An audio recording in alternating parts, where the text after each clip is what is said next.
बालाजी आमांसच्या वतीनं पूरग्रस्तांना धान्य किटचे वाटप, गावोगावी पोहोचवली मदत।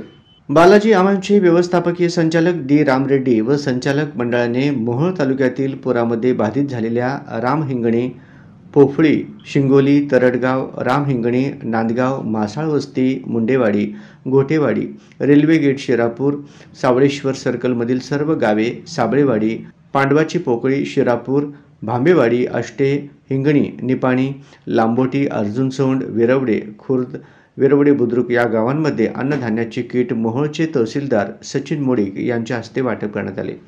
पाकिटमध्ये गहू, तांदूळ, तुरडाळ, रवा, पोहे, शेंगा तेल, लाल तिखट, मीठ अशा जीवनावश्यक 11 वस्तूंचा समावेश होता।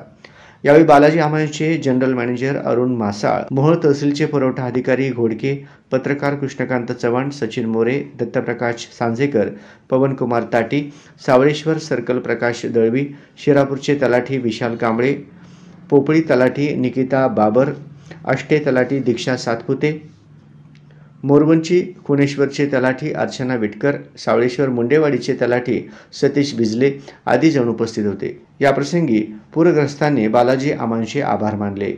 सीना नदीला आलेल्या पुरामुळे बाधित झालेल्या शेतकऱ्यांना व ग्रामस्थांना मदतीसाठी बालाजी आमांसने अन्नधान्याचे किट वाटप केले।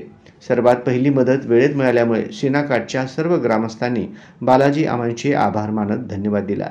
हे तर आमचं नैतिक कर्तव्यच।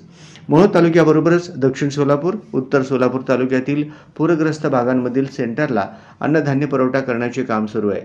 जसजशी गरज पडेल त्या पद्धतीने आम्ही साहित्य पोच करत आहोत। शेतकऱ्यांच्या मदतीला धावून जाणं हे आमचं नैतिक कर्तव्य समजतो, असे बालाजी आमांसचे व्यवस्थापकीय संचालक डी राम रेड्डी म्हणाले।